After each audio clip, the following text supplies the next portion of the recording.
Ever wondered where the food obsessions that define America first took root? The hotspots that made sushi mainstream, Italian a favorite, and French food elite? Well, wonder no more, because I'm taking you through the 25 most influential restaurants in American history. It's kind of funny how something can just change the entire landscape of an industry and just silently fade away into that quiet night and never be heard of by the next generation. The Burger Chef was definitely like that. It wasn't even that long ago that it was formed, sort of. Do you think 70 years is long? It was in 1954 in Indianapolis, Indiana, where Burger Chef was first founded, and it was by the 1960s that it grew to rival McDonald's, the only competitor left in America that was still bigger than it. It had over 1,000 locations, and it was the first fast food joint to introduce things like the Fun Meal, which was a pretty draft version of what would go on to be the kids' meal format that a lot of places would adopt. Actually, it wouldn't just inspire that. It even gave McDonald's a heads up and gave them the idea to whip up the Happy Meal and tap into all that unexplored kids' menu market. It didn't last that long. Burger Chef ended up being sold off by its owners in the mid-1980s, so it was only around for some 30-odd years. Even in that little amount of time, it managed to completely change fast food as we know it. While Burger Chef was changing the script as far as flipping hamburgers went, Howard Johnson's was making waves even earlier in the 1920s and revolutionizing how ice cream stands worked in America.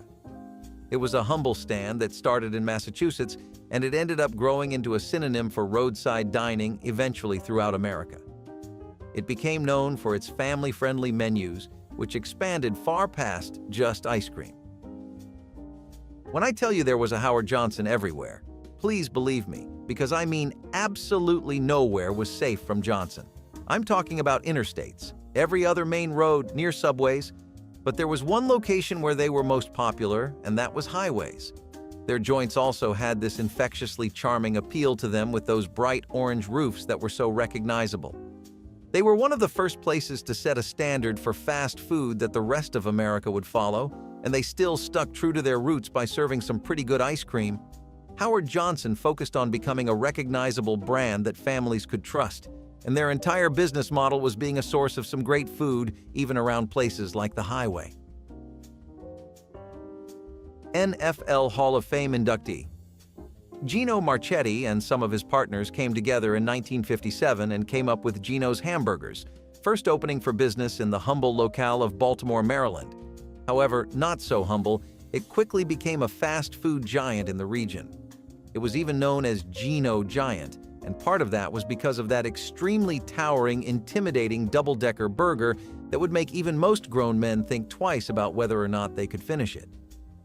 Gino's Hamburgers market was grown men, though, because it also had team-oriented marketing that was meant to appeal to NFL fans. It even partnered with the NFL and created a lot of leeway and goodwill with local sports communities and fans, and it even featured KFC chicken thanks to a licensing partnership with them. They had an approach to the fast food game that no one else had at the time, which was to build a solid community fan base and take full advantage of it. That dedication to regional success is still something that's echoed by a lot of fast food joints across America, and Gino's legacy lives on in all the places it's influenced. Bob's Big Boy ended up being founded in 1936 by Bob Wien in Glendale, California, and it actually preceded Gino's and made a big name for itself at Gino's Own Game, which was having one unforgettable, phenomenal double-decker burger.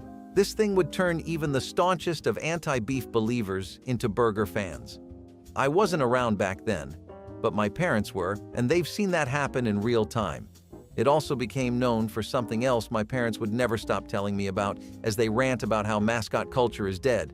That something was the Big Boy mascot statue, which is what people started to associate the restaurant with.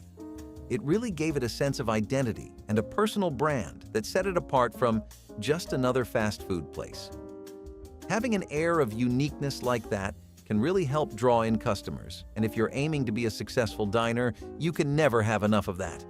Bob's Big Boy ended up influencing a lot of diner culture, as its focus on a wide range of items like breakfast options such as sandwiches and comfort food go-tos like hash browns and burgers would make it known for being a family-oriented spot you could go to for a good, affordable meal.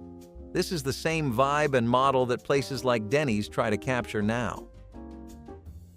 White Tower was a fast food chain that was founded in 1926, and it copied what was known as White Castle, which was another big name in the burger-making industry.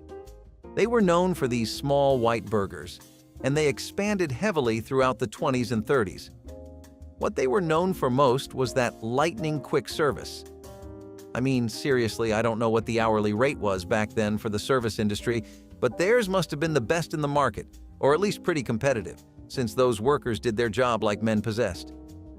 You ever seen somebody move like Sonic the Hedgehog flipping hamburgers? A marathon, sure, but hamburgers? It's insane how different the work ethic used to be back then. Well, at least you could get paid fairly, so that's something. White Tower was known for having pretty good employee retention too, and it was one of the first chains to do a lot of things besides just set a standard in how you should treat your employees. It was extremely recognizable. Remember how I just talked about how Bob's Big Boy had its own air and personality that made it stand out? White Tower was really similar to that in that regard, and that's why no matter what the location was, it was always easily recognizable. Although maybe it was a bit too easy on the eyes, because people eventually compared it to another fast food chain, White Castle, and it even got into legal battles with them over how similar their product and architecture were. Guess you always should change up the homework you copy a bit more to be on the safe side, right? Sambo's was made in 1957 all the way in Santa Barbara, California, and it had an extreme focus on capturing the market for families that wanted good, reliable breakfast options. It was a family restaurant chain known for its diner-style meals and its endearing pancakes, but how did they get their start? I'm not sure what the story was, but Sam Battistone Sr. and Newell Bonnet were the founders of the iconic restaurant chain, and the name was actually supposed to be a fusion of theirs. Personally, I think Sambo sounds a lot better than the other options that could come from those two names, but you let me know how you feel about that. Anyway, they were also known for one other obscure fact that I don't think a lot of you will catch. They were based off of the storybook known as The Story of Little Black Sambo, and a lot of their branding involved that, such as featuring tiger and jungle symbolism instead of outright referencing the book. Maybe because the book was slightly controversial, but the restaurant definitely wasn't, with 1,000 locations in just the 1970s alone. That is, until it did invite controversy. Eventually, Sambo started to become known for its racially insensitive branding, and despite their earnest attempts to rebrand into a more humane style of branding, it was unsuccessful, and it ended up closing down in the 1980s. The business practices it introduced are still followed by places like IHOP in America today, though, such as the idea of serving breakfast at all hours of the day. If we go on over to Miami Beach, Florida, in the 1956 time period, then there were these two brothers who really struck gold and no one saw it coming. Stuart and Clifford Pearlman became famous for something that no amount of forewarning can prepare you for, so I'm just going to say it outright. They came up with this place called Lums, and Lums was the boss at serving hot dogs steamed in beer. Yes, you heard that exactly correct. They would serve hot dogs that had been doused and steamed in beer, and it actually was heavenly. Lums was supposed to be a hot dog stand that was family-focused, but it eventually expanded its own menu to include other things too, such as fried seafood dishes like fried prawns and shrimp and burgers. Lums was one of the last few places with a vibe that was considered vintage and retro back then, though the time period we're talking about is what we consider that to be now. This is because the atmosphere of most of its locations actually just felt like an old-school tavern, and that attracted a lot of folk. Despite starting towards the end of the 1950s, it actually had an exponential growth rate. Lums ended up having more than 500 locations nationwide, and it was one of the first places that played around with the idea of experimental food attracting diners who were looking for something new that they couldn't get anywhere else. A name that was founded during the glory days of Lums and ended up giving it some serious competition was Steak and Ale, which actually went on the other end of the spectrum. Norman Binker, the founder, built the first steak and ale in Dallas, Texas, The way this contrasted from places like Lums was that while they focused on experimental food and new ideas that Americans wouldn't get at other places, Steak and Ale doubled down on the concept of how much Americans love a good steak. The problem was that around this time period, a lot of families were still recovering from the back-to-back effects of the historically disastrous cluster of events known as the Great Depression and the two World Wars, so there was a need for restaurants to be affordable if they wanted to keep dragging in customers. Steak and Ale was the pioneer of this kind of steakhouse, and it featured traditional American themes and an atmosphere that screamed Texas, almost as if the walls themselves were saying howdy to you. Prime rib, steaks, pork roasts, all for prices that the competition couldn't keep up with. And then, to top it all off, an all-you-can-eat salad bar that was so popular with both people who were trying to keep in shape and kids who loved experimenting with different wacky salad combinations. Steakhouses were known for being pricey, fancy places you'd take the family out to, so Steak and Ale really did customers a favor by introducing the idea of an affordable steakhouse. Wag's was this 24-hour diner-style restaurant chain that ended up being owned by Walgreens and was supposedly made as a competitor to Denny's and IHOP. Naturally, you can expect what that means. Breakfast menus filled with sandwiches, burgers, pancakes, just comfort food galore.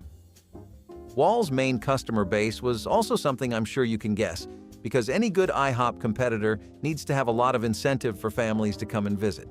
It was also really popular with travelers, and Wag's captured a market that those places couldn't. Since it was 24 hours, late-night diners and people trekking through the states would end up relying on it a lot. And I mean more than just the odd road hiker or two passing by. Wag's was also really convenient, since Walgreens was pretty smart with placement.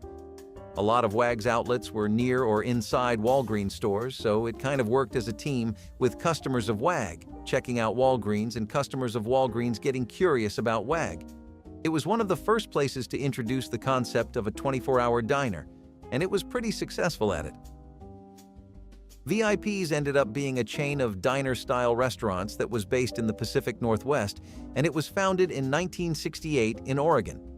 VIP's served ranges of classic American staples, which made it real popular with the middle-aged crowd that was slowly fading away into their twilight years. Burgers, beers, breakfast items, sandwiches. It was known for being family-friendly, which I'm sure you can tell a lot of these places were by now. That was just what the market was like. The biggest money was to be made with families, and a lot of diner restaurants focused on them. Also, because catering to families meant that one person could bring along 3 others with them if they suggested your spot as an idea, as compared to fast food places that would have menus better enjoyed on your own. It also followed in the footsteps of Wag's, being one of the first players that were a part of the wave of 24-hour style diner restaurants. Later on, VIP would be acquired by Denny's. But even on its own, it became a regional hit in the Northwest as a lot of people could rely on it for consistent quality, affordable meals, and an atmosphere that was perfect for a relaxing night out on the town with your wife and kids. Red Barn was this fast food chain that ended up being known for its barn-shaped buildings, and in Ohio and Michigan, which had a massive concentration of chicken lovers given how well KFC is there, that was probably a great idea. Their menu also included a lot of what KFC's menu did, except they also had fish sandwiches. Red Barn was a local option that pioneered a lot of things in the fast food industry. It was one of the first fast food restaurants to even have a salad bar, and that was really rare for places like that back then. We might be used to them now, but the trend had to have started somewhere, and places like Red Barn definitely helped the idea get going. It also featured double-decker burgers and its iconic Barnbuster sandwich, which was so beloved by local communities in Ohio and Michigan and even other states that it gave titans like McDonald's and Burger King a run for their money.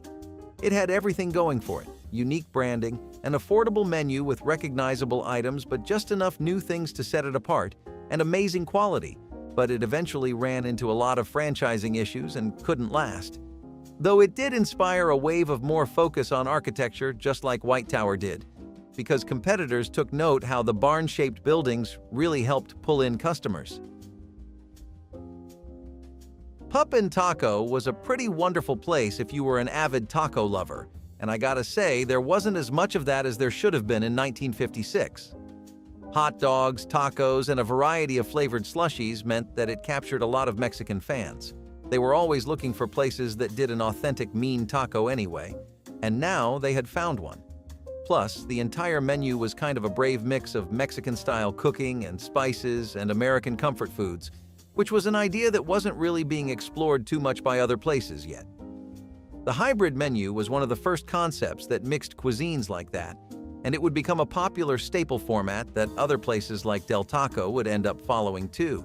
The items were affordable, simple, and varied, which were the keys to making a good fast food place back then anyway.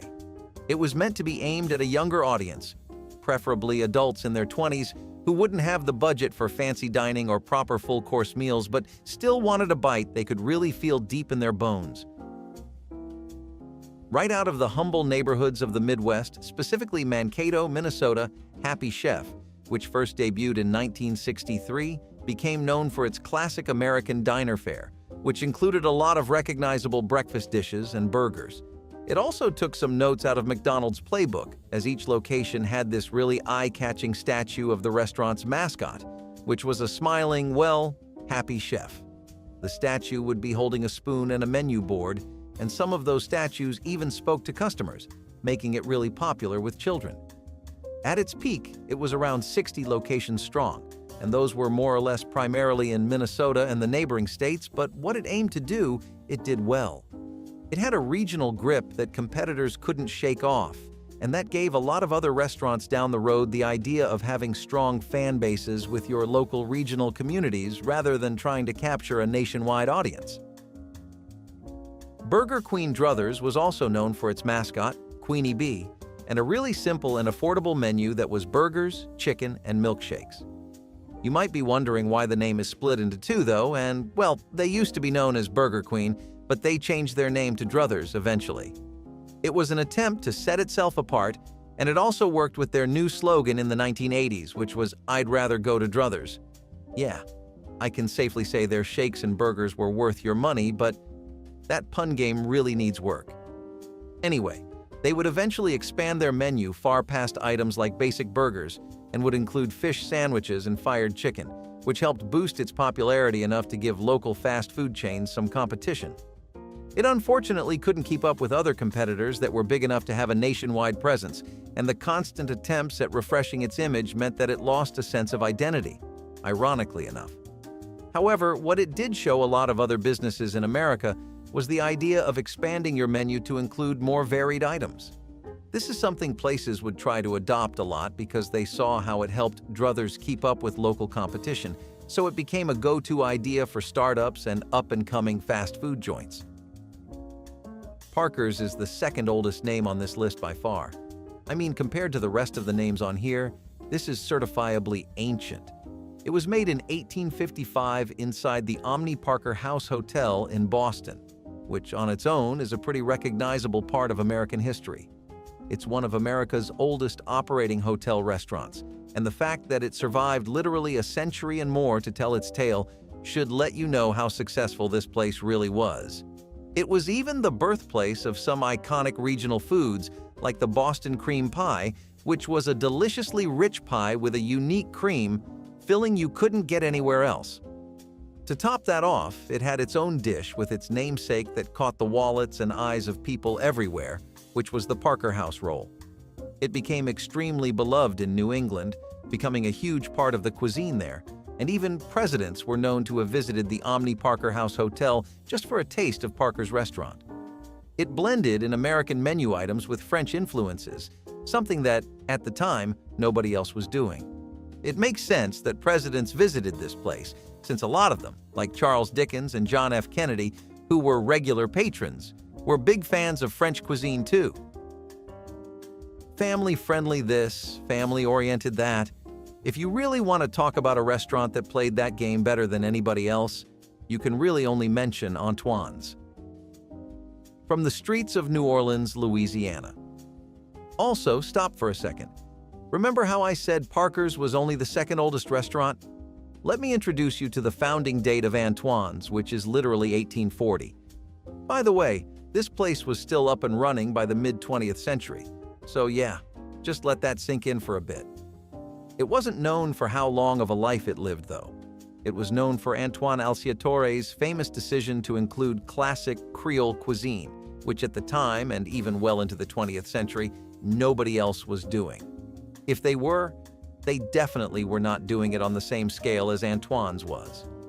It had multiple dining rooms, and each of them had its own unique aesthetic and deco. And they were very often used for private dining and even parties. It was known as a place for the affluent and the rich to come and live it up, and it had an extensive wine cellar. A lot of qualities that you haven't heard so far, because we've mostly dealt with restaurants specializing in family-friendly food and classic American fast food staples. Antoine's was the biggest proponent of Creole culture, fine eating, good wine, and an extreme focus on carrying your cultural identity into your product, a format that a lot of restaurants are even today trying to nail down perfectly. Lewis's Lunch in New Haven, Connecticut, was opened after the days of Antoine and Parker's findings, though it was still around when they were kicking. First touching American soil in 1895, this restaurant is special, even among this list of industry pioneers and innovators. Why is that so? Because, well, if a hamburger has helped you at any point in your life, and I know it's saved me on the worst days of mine, then we both have Lewis's Lunch to thank. The legend goes like this. The founder, Louis Lasson, made the first ever American hamburger when he had to put ground beef between two slices of bread to serve a customer in a big rush. And this caught on so well that it became the format for just about the next 2 centuries for American eating. I mean, I'm sure we'll still be eating hamburgers well into 2095. The simplicity of Louis' Lunch makes it a knockout with its loyal fan base, who know what they come for and pay to get and are perfectly content with the formula. A very, if it isn't broke, don't fix it kind of approach, but one that's worked well. Keeping ties strong with the loyal customer base you've built is as legitimate a strategy as expanding menus and trying out new experimental foods, and Louis' White Toast and Only Cheese hamburgers are an American classic that will never leave the history books. In 1861, Schrafft's was a really common and beloved name in the American food industry, and it was known as the perfect confectionery chain to go to for a good ice cream sundae. It was founded by William Schrafft, who specialized in candy production before the guy decided to try his luck at being a restaurateur, and that was a stint that started in the early 1900s. It was known for being upscale, feeling a bit more prestigious than other places, but still being affordable enough for the audience it wanted to capture. The classic American menu of Schrafft's appealed to women more than families, and it offered an ambiance that was built for them in 2 ways. One, it featured a lot of recipes they'd make at home, which meant that they could enjoy a taste of their own medicine for once without working for it. 2, since it did feature things like chicken pot pies and clam chowder, if the wife ever felt sick and couldn't make food that day, because that does happen, they had a reliable go-to option in Schrafft. They could just order a chicken pot pie from there and be done with dinner plans for the day, which was a really big help in that era. The elegant interiors, the white tablecloths, the uniformed staff, all of it gave the impression of, yeah, this place is legitimate. Though it didn't have a presence as big as hundreds of locations nationwide, the dozens that it did were all well known and beloved throughout the East Coast. Unfortunately, trends would go towards the fast food business model, and that was what would end up being the final nail in Schrafft's coffin, even if it did put up a pretty good fight. Mama Leone's, on the other hand, was founded in 1906 by Louisa Leone, who was an Italian immigrant and decided to try her luck with a small restaurant venture, but in a place with giants and regional top dogs dominating the market. That was New York City's theater district, and she definitely had a backbone because people would usually pick way less competitive areas to start their journey into the restaurant business. Plus, she was an immigrant, so it wasn't like she had a lot of local support either. So you can say Mama Leone's is entirely self-made. While she didn't have the industry connections, the bulk buying power, or the established customer bases that other places did, she did have an edge that came from her roots. Louisa Leone was a damn good Italian chef, and she showed that in every aspect of her menu. From already widely beloved staples of Italian culture like spaghetti and meatballs and lasagna, to more low-key dishes at the time like chicken cacciatore, She went all in on giving her restaurant a unique selling point rooted in her Italian background. The restaurant was even designed that way too, with Italian-inspired murals, red checkered tablecloths, and grand fancy chandeliers. Pair that with a cuisine synonymous with fine dining, and you can see how she managed to hold her own. Mama Leone's grew into a massive multi-room establishment that even drew celebrities in, so all in all, I'd say Louisa showed them. Joe's Stone Crab was situated in the busy heart of Miami Beach, Florida, and it was made by a man called Joe Weiss. What began as a humble seafood shack that was known for a pretty decent sandwich expanded into one of the biggest tourist spots of Florida in general during the 1913s. How? Well, while Stone Crab had a pretty good sandwich, it needed a bit more of a kick to get itself going, and it did that when it found the Florida Stone Crab, which was both the restaurant's namesake and its most widely demanded item. It was served cold with a mustard sauce, and it attracted foodies from every nook and cranny of America. It was also popular for being one of the few seafood places that served more than a sandwich and also didn't have any reservations policies, but the wait times were long. They also had steak options if you didn't like seafood but wanted to take the family, so they had most bases covered. They pioneered stone crab as a dish, which is now an extremely popular menu item all over America. Remember that place I said White Tower copied and got into some franchising issues with? Well, meet the very first to do it, White Castle. First founded in 1921 in Wichita, Kansas, by two men, Billy Ingram and Walter Anderson, White Castle was an innovator, and I don't think there was ever a more appropriate use of the word in this entire list. It was known as the first fast food hamburger chain in the United States, period. It also came up with small, square burgers instead of what we typically are used to, and these would later on be called sliders in today's day and age. White Castle wasn't just known for its white castle-like architecture, which became a huge crux of its branding. It was also known for its really unique method of preparation. The burgers were made with onions and had holes in the patties, and this ensured that the patty was made evenly. The chain was one of the first fast food joints to have standardized food preparation and assembly line techniques, as well as an impeccable standard for hygiene.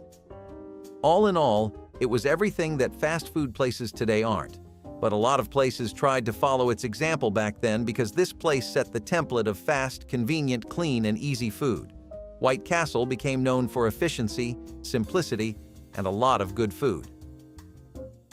Le Pavillon opened a little while after White Castle, and it was helmed by French chef Henri Soul, as it became the first fine dining French restaurant in the nation of America to achieve critical acclaim abroad as well. That was a crowning achievement, mind you, since lovers of authentic European cuisine often thought American variants and interpretations of their dishes were disrespectful bastardizations of their concepts. It pioneered haute cuisine in America and set the standard for what that should look like, and it was based in Manhattan, which had no shortage of elite upper-class families that loved dabbling in French dishes here and there. Le Pavillon became known for their escargots, their coq au vin, and a standard of service that no other place seemed to match at the time. It popularized formal dining and French haute cuisine in America, and it essentially laid the groundwork for other future restaurants to advance the fine dining scene in America, which is something our country wasn't really known for in the broader culinary world. TGI Fridays were founded in 1965 by Alan Stillman in New York City, and it was a bar aimed exclusively at singles, which was definitely a concept worth running with.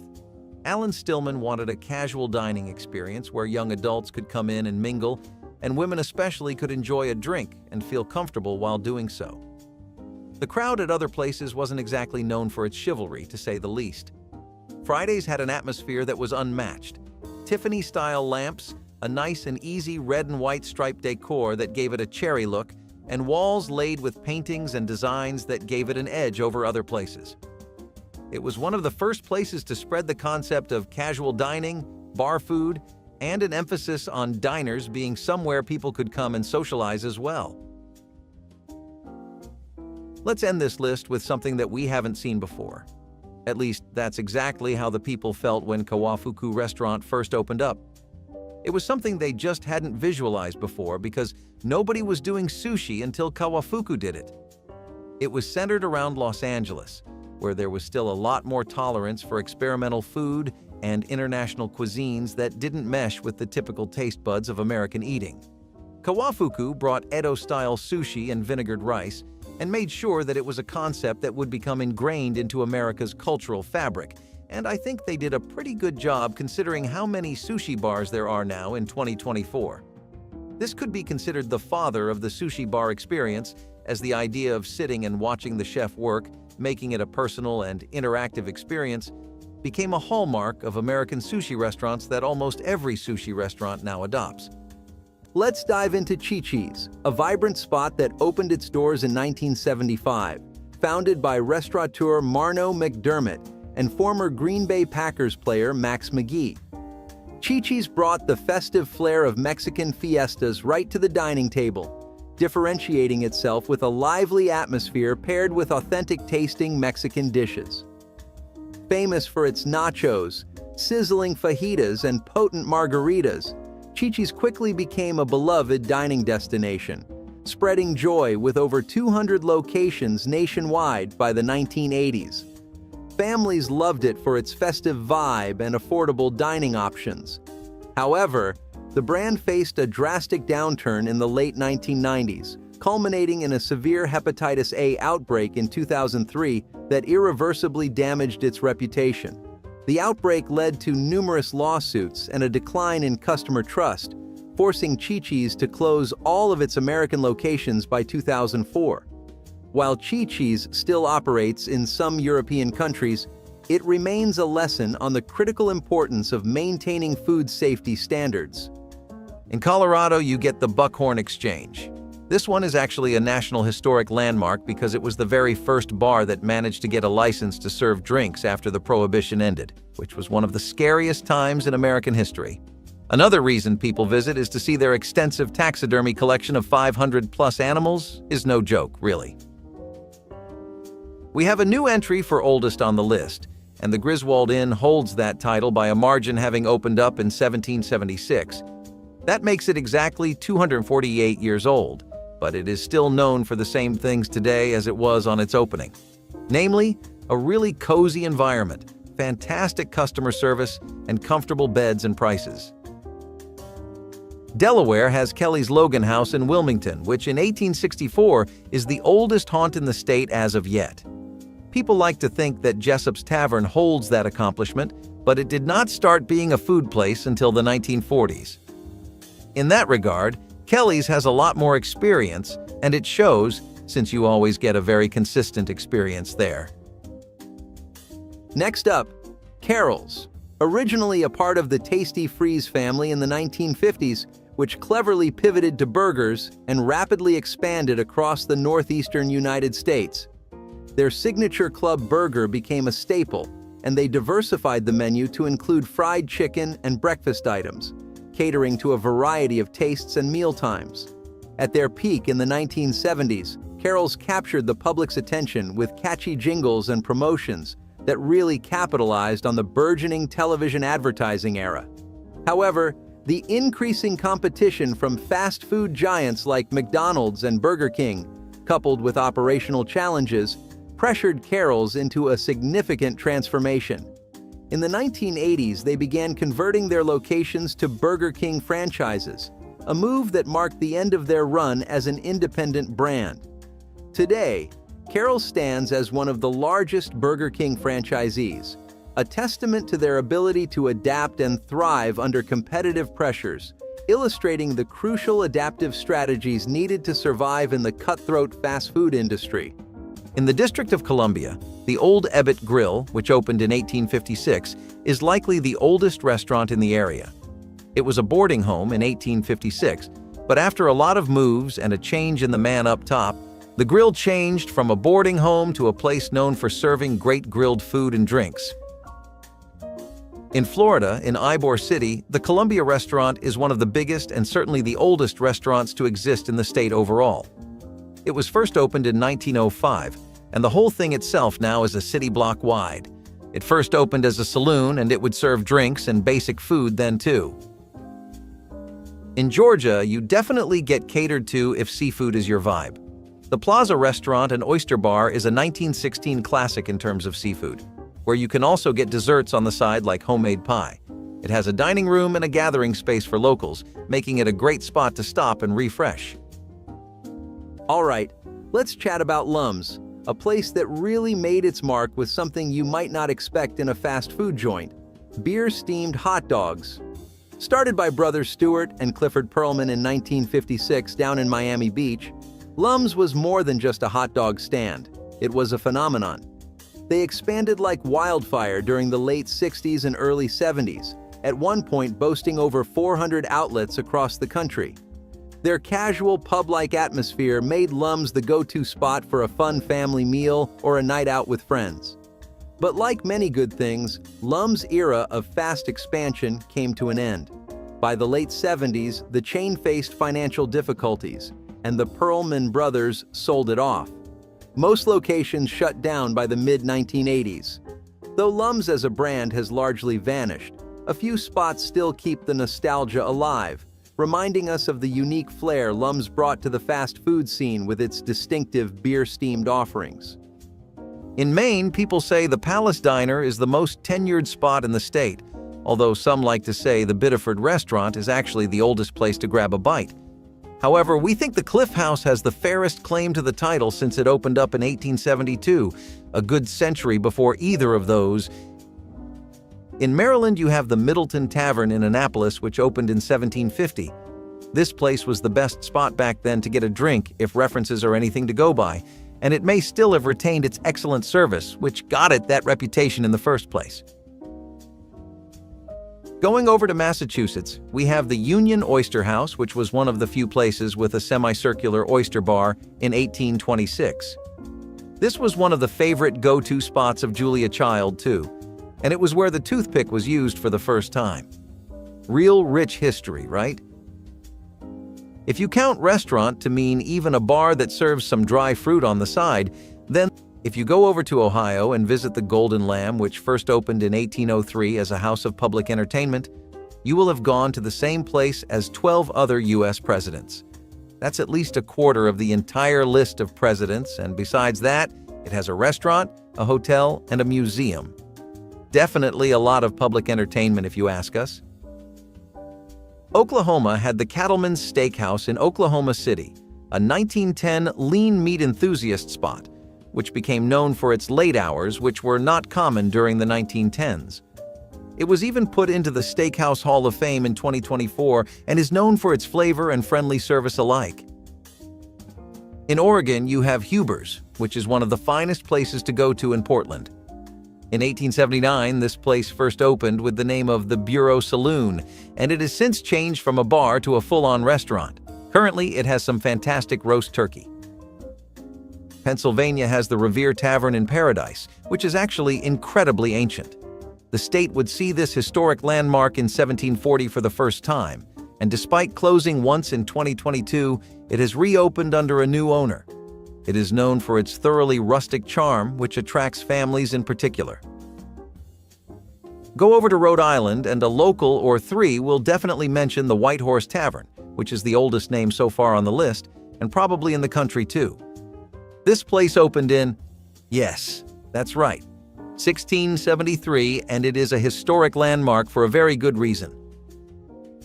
As far as taverns go, South Carolina has its own fair share of ancient ones worth visiting, though not as old as the White Horse. Still, 1788 definitely makes the McCrady's Tavern old enough to beat out all the rest, and it was a very frequented hotspot in the era for socializing. In Arizona, the Prescott Palace Restaurant and Saloon, which opened in 1877, was a hub for eating, drinking, networking, and discussing business deals. A lot of the interior design of the building is still the same as always, and the ceiling even has bullet holes in it. Are they real or just for show? We like to think it being real adds to the allure of the place. In Arkansas, if you went back to 1907 to explore the best breakfast spots or trendiest cafes, you'd find the White House Cafe. Unlike the others on the list, this one has changed so far, and each new owner puts an even fresher spin on the establishment, which now has a sports lounge. It is still known for serving some of the best steaks in the state, though. In California, Tadich Grill is one of the best places to get great value for red meat dishes. It was set up by 3 immigrants in 1849, which makes it the oldest name so far, and was destroyed in the 1906 earthquake. Since then, it has been remade, with all the original designs such as the booths and lunch counter still intact. Go over to New Orleans and visit Antoine's sometime the next time you find yourself in the neighborhood. It first ran for business in 1840, but it went through some serious setbacks like hurricanes and pandemics, but it still stays as a great Creole spot in New Orleans. Let's take a moment for Henry's Hamburgers, started by Bresler's Ice Cream Company in the mid-1950s as a direct competitor to McDonald's. They hit the ground running with killer deals like 10 burgers for $1, catering perfectly to the budget-conscious consumer. At their height in the 1960s, Henry's boasted about 200 outlets. They mastered the art of quick service and cost efficiency, precisely aligning with the burgeoning fast food era in America. However, their minimalist approach eventually backfired as consumer preferences evolved towards more diverse menus and improved dining atmospheres. This shift led to a decline, as they couldn't keep pace with competitors who offered broader menus and better experiences. Today, only a few Henry's locations remain, serving as nostalgic reminders of a simpler time in fast food history. Despite their reduced presence, Henry's contributions to the industry, particularly in terms of pricing strategies and operational efficiency, continue to resonate as important lessons for fast food operations everywhere. In Hawaii, you have the Manago Hotel, which started in 1917 and was a small pit stop for travelers. There, they could buy meals like bread, toast, coffee, or even udon. It has since moved to Captain Cook in Hawaii, and it now serves really nice fried pork chops, which were enough to get it an America's Classics Award. In Idaho, the Snake Pit in 1880 was the oldest establishment ever. Though it hasn't operated continuously like the others on this list, it did close briefly in 2024 for a change in management. It was also a set piece in Dante's Peak and is one of the tourist spots of Enville Kingston. Illinois has you going through many bars and diners, but the best and oldest of them all is the Village Tavern in Long Grove, which first opened its doors in 1947. This palace is known for its iconic fish fry and special breading recipe, which it claims it has had since 1847. Next up is Kenny Rogers Roasters, established in 1991 by country music star Kenny Rogers and former KFC CEO John Y. Brown Jr. The chain broke the mold in the fast food industry by focusing on healthy, wood-fired rotisserie chicken, a fresher alternative to the fried offerings that dominated the market. Kenny Rogers Roasters enjoyed a warm reception, expanding quickly both in the US and internationally, especially in Asia, where it resonated well with local tastes. Despite its promising start, the brand struggled to maintain momentum in the US due to stiff competition and a saturated market, eventually being acquired by Nathan's Famous in 1998. However, in Southeast Asia, Kenny Rogers Roasters found a lasting audience, where it continues to thrive, highlighting the potential for American fast food brands to flourish overseas by adapting to local preferences. Henry Harrison was a big fan of this homely place called the Log Cabin Inn down in North Bend, Ohio. This inn happened to be one that his family came to own, which naturally became a part of his estate. Having a whole inn as a part of your property is quite the convenience after all. John Tyler loved anywhere you could find good spring chicken, woodcock, or ham and eggs. He had some pretty Virginian tastes, and that is what was trending in the state during the time he was president in the 1840s. Again, depending on what your definition of a restaurant is, this could get a little dicey. But in the spirit of honesty and transparency, we'll give you both. So the oldest bar was the Genoa Bar and Saloon in 1853, and it did serve food, but again, not a lot. The Martin Hotel in Winnemucca was the first food spot that opened in 1898, so now it's up to you. New Hampshire has the Hancock Inn, which opened in 1789 and was closed down in 2021, but it reopened in 2022 and is currently going through a remodeling. It is one of the oldest places in Hancock, and it leverages that for marketing. But the place itself gives off a very retro atmosphere that provides a unique sense of nostalgia and comfort. Martin van Buren loved going to places with good seafood, honoring his Dutch background with a good oyster. Oysters and various other kinds of seafood were common parts of Dutch culture back then, and despite growing up in Kinderhook in New York, he still tried various parts of the cuisine. He had a great love for fine dining and grand tables. Remember All-American Burger? Established in the early 1960s in Los Angeles, this chain catered to Southern California's car culture with its drive-through service and made-to-order burgers using fresh, high-quality ingredients. It carved out a niche by offering a more personalized and upscale fast food experience, attracting a loyal following who appreciated its focus on quality. At its peak in the 1970s and 1980s, All-American Burger became a symbol of the classic California burger scene. However, as larger chains began to dominate with speedier service and lower prices, All-American Burger faced mounting challenges and began a slow decline. By the late 1990s, most locations had closed. Today, the brand lives on in the memories of its former patrons, serving as a nostalgic reminder of a time when quality and customization set the standard in fast food. Despite having a French cook and a basement filled with French wine, Andrew Jackson was always found visiting the many places in Nashville where you could catch a good bite to eat. From things like chicken sandwiches to steaks, he was often at any tavern or inn with good grub. Jackson's fiery personality matched his love for hearty, simple meals, and he often ordered multiple steaks in one sitting. White Tower, the early bird in fast food, started back in 1926, taking cues from White Castle's playbook. White Tower was all about small, tasty burgers that were easy on the wallet, perfect during the Great Depression. Their striking white, tower-like buildings became iconic in urban centers across the Northeast and Midwest. But post-World War II, the landscape shifted with new competitors introducing modern fast food concepts. By the 1960s, White Tower was in decline, struggling against rivals and legal battles with White Castle. The brand couldn't innovate fast enough, leading to most locations closing or transforming by the late 20th century. Today, White Tower is a nostalgic whisper of early fast food history, remembered for its distinctive architecture and its role in popularizing quick, affordable burgers. In Montana, you have the Pekin Noodle Parlor, which opened in 1911, almost around the time of the recession. Despite these challenges, it remains one of the oldest and best gambling parlors in the nation. It even had tunnels to hide gamblers in for when the police would raid. That's some industry standard setting for customer support, you know? In Nebraska was the Glur's Tavern, which is yet another National Historic Site and has been around since 1876. It was known for its burgers and fries, but the place originally began with an honest hand in the tobacco market, and now it is a family place. The original Glur family ended up selling it in 1978.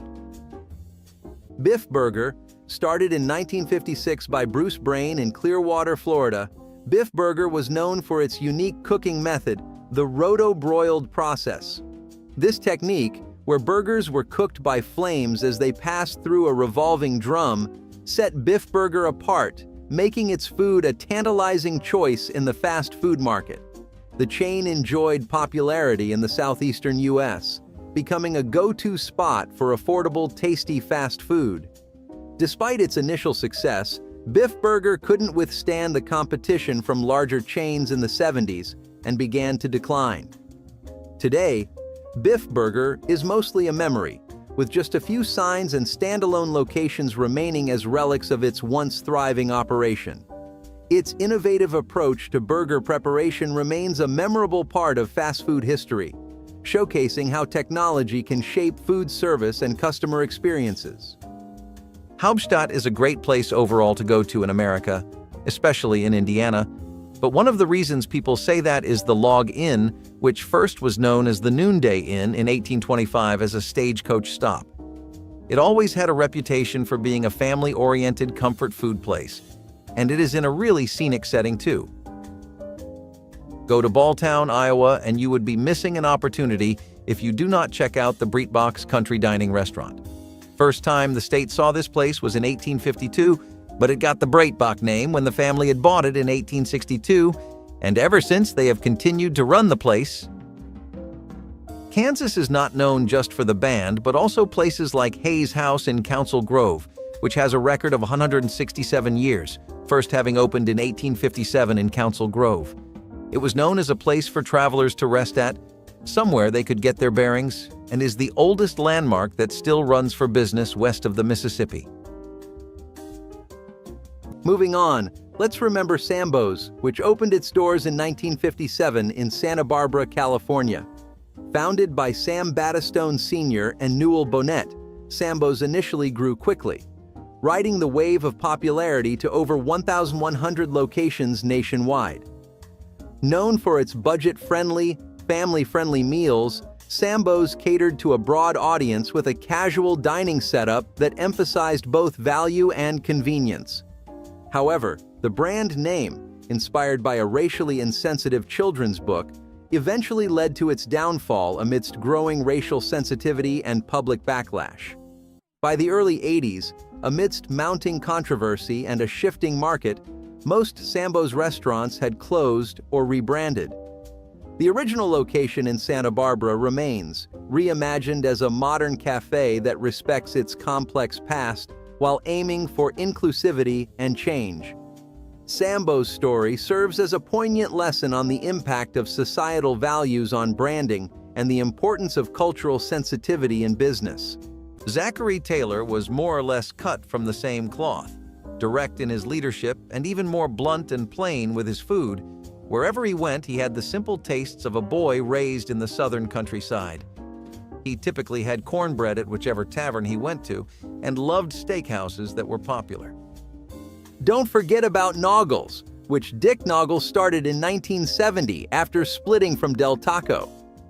Naugles quickly carved out its niche by blending Mexican and American fast food, appealing to a wide audience with its innovative dual-line kitchen system that sped up service and kept the food fresh.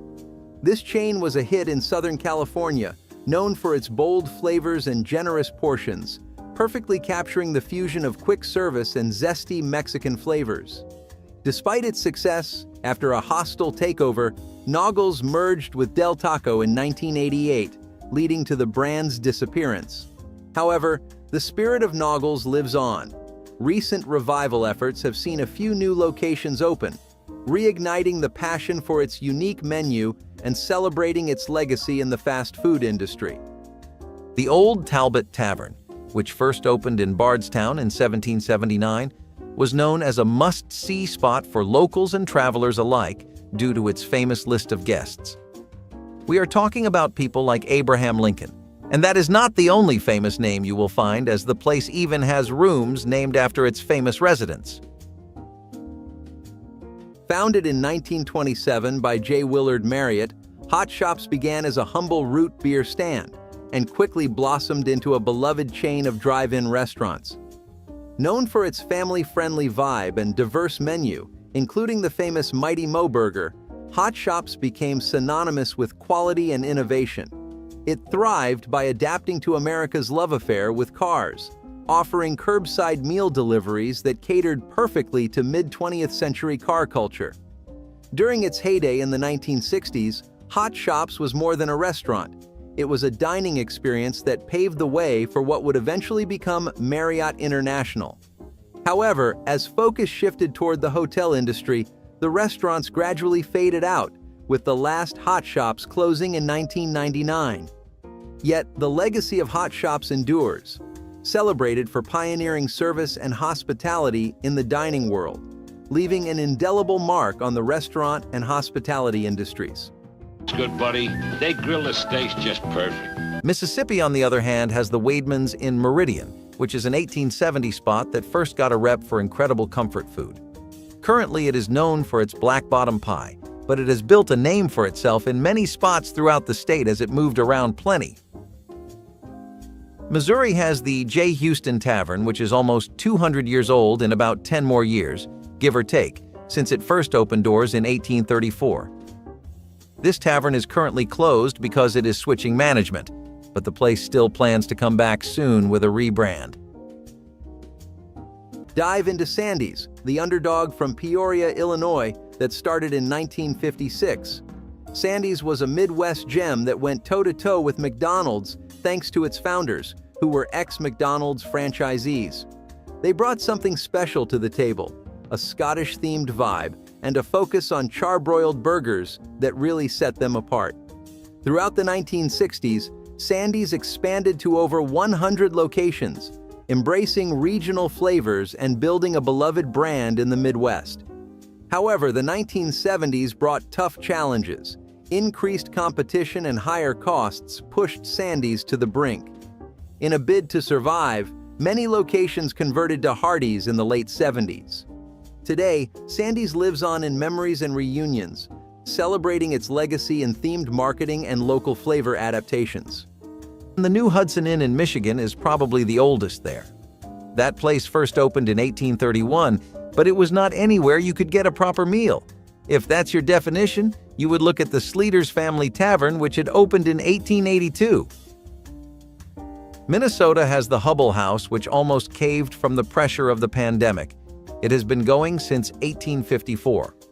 The Hubble House started as a hotel that expanded into an even bigger building, and ever since then it has been relatively steady, pandemic excluded. Now, on to Gino's Hamburgers. In 1957, NFL star Gino Marchetti launches a burger chain that quickly becomes a mid-Atlantic favorite. Gino's Hamburgers was not just about eating. It was about enjoying a meal that felt a bit like home. With signature burgers and a flair for hearty, home-style cooking, Gino's carved out its niche. By the 60s and 70s, they expanded to over 300 locations, where Gino's became a community staple, bolstered by Marchetti's fame and a knack for engaging local fans. Yet, as the fast food giants grew and diversified their menus, Gino's struggled to maintain its hold, and ultimately, in 1982, the chain was sold to Marriott Corporation. Many of its locations transformed into Roy Rogers. Despite its end, Gino's is warmly remembered for its unique take on fast food and pioneering celebrity-driven marketing in the industry. Franklin Pierce was also a fan of New England cuisine, especially things like fried clam. He loved visiting coastal areas like Maine and Rhode Island. Most of the presidents of the early era of the American presidency did not have many favorite places they would go to, because the restaurant industry was not half as developed. They still had areas where they frequented to get their preferences met. And don't forget about Red Barn, distinctive for its barn-shaped restaurants that created a fun, family-friendly dining experience. Founded in 1961, Red Barn expanded rapidly, introducing unique menu items like the Big Barney and Barnbuster burgers. Their peak years in the late 60s and early 70s saw them introducing a self-service salad bar, enhancing the dining experience by adding a touch of freshness and innovation. However, as the fast food market grew increasingly competitive with chains expanding more aggressively, Red Barn struggled to maintain its footing. By the 1980s, it had mostly vanished from the landscape. Despite its closure, the nostalgic affection for Red Barn's innovative approach and distinctive architectural style endures, reminding us of its unique and memorable contribution to the fast food scene. The legacy of Red Barn continues to inspire the industry, demonstrating the impact of thematic and distinctive designs in enhancing brand identity and customer experience. Millard Fillmore liked anywhere with good New England cuisine, and one of the places that had a good knack for it was the Willard Hotel. That place opened up during the time he was president, and it became a hub for influential people to eat and rub shoulders at. In particular, he loved places with a goof-clear soup. Oh man, let me tell you about Burger Chef. Back in 1954, the folks at General Equipment Comer launched this gem, and boy, did it take off. By 1973, Burger Chef was rocking over 1,200 locations, hot on the heels of McDonald's. They really set the stage for modern fast food with the introduction of the Fun Meal, which totally revolutionized kids' meals by including a toy. And guess what? They were also pioneers with the Works Bar, where customers could jazz up their burgers with a slew of fresh toppings. This focus on customization really catered to everyone's craving for personalization and set trends that other fast food chains would eventually adopt. Despite its cool factor and innovations, Burger Chef couldn't quite duke it out with McDonald's massive marketing and eventually, in 1982, sold to Hardee's. While most locations were transformed or shut down, Burger Chef's influence on fast food creativity and menu offerings lingers in the industry, still cherished by those who remember its glory days. James K. Polk was a pretty simple and straightforward president. He didn't spend much of his free time on exploring the cuisine of the country, though when he did eat, it was out in New Orleans where he could find Creole cooking and French delicacies. At the end of the day, though, Polk preferred steak and ham and stuck to a traditional Southern diet. With that, we end our food journey. Have you ever visited any of these fine restaurants? Let me know in the comments below, and don't forget to like and subscribe.